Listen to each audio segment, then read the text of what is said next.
తెలుగు రాజకీయాల్లో సెలబ్రిటీ జంట దువ్వాడ శ్రీనివాస్, దివ్వెల మాధురి. గత కొంతకాలంగా ఏపీ రాజకీయాల్లో ఈ జంట సృష్టించిన హల్చల్ అంతా ఇంతా కాదు.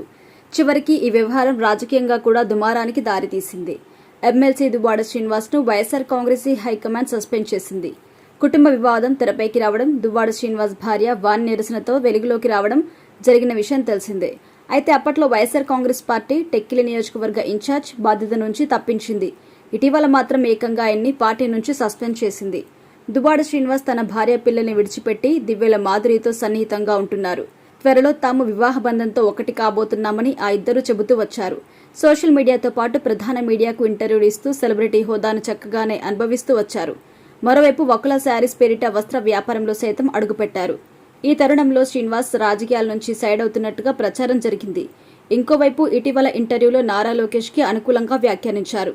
అందుకే వైసీపీ హైకమాండ్ దువ్వాడ శ్రీనివాస్ ని పార్టీ నుంచి సస్పెండ్ చేసినట్టుగా ప్రచారం నడుస్తోంది. రాజకీయంగా, వ్యక్తిగతంగా వారికి బ్యాడ్ ఇమేజ్ జరుగుతున్నా పట్టించుకోవడం లేదు. ఈ జంట ఇంకా మీడియాలో హల్చల్ చేస్తూనే ఉంది. తాజాగా హైదరాబాద్లోని ఒక జ్యువెలరీ షాపులో మెరిశారు దివ్వెల మాధురి. అక్షయ తృతీయ సందర్భంగా బంగారం కొనుగోలు చేసేందుకు వెళ్లారు. ఈ సందర్భంగా మీడియా ఆమెను గుర్తించింది. పలకరించగా ఆమె ఆసక్తికర విషయాలు వెల్లడించారు. బంగారం కొనుగోలుకు వచ్చారా అంటూ ప్రశ్నించగా, దువ్వాడ శ్రీనివాస్ కోసం బ్రాస్లెట్ కొనుగోలు చేసేందుకు వచ్చాను అని ఆమె చెప్పారు. తాను ప్రతిక్షణం దువ్వాడ శ్రీనివాస్ కోసమే ఆలోచిస్తాను అని చాలా సందర్భాల్లో మాధురి చెప్పిన విషయం తెలిసిందే. ఇప్పుడు దువ్వాడ శ్రీనివాస్ కోసం బ్రాస్లెట్లు కొనుగోలు చేయడానికి ప్రత్యేకంగా ఇక్కడికి వచ్చాను అని చెప్పడం సోషల్ మీడియాలో వైరల్ అవుతోంది.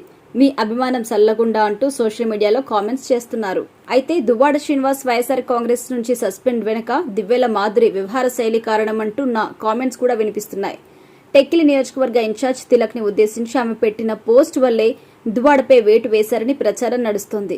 పుష్ప డైలాగ్ ని అనుసరిస్తూ దమ్ముంటే పట్టుకోరా టికెట్టు, పట్టుకుంటే వదిలేస్తా సోషల్ మీడియా అంటూ సవాల్ చేసినట్టుగా ప్రచారం నడుస్తోంది. అయితే దువ్వాడ శ్రీనివాస్ సైతం తన సస్పెండ్ పెద్దగా పట్టించుకోలేదు. మాధురి మూలంగా తన పొలిటికల్ కెరీర్ ఇబ్బందిలో పడిందని భావించడం లేదు. ఈ జంట ఈ మధ్య రోజుకి బాండింగ్ అయితే పెరుగుతుంది.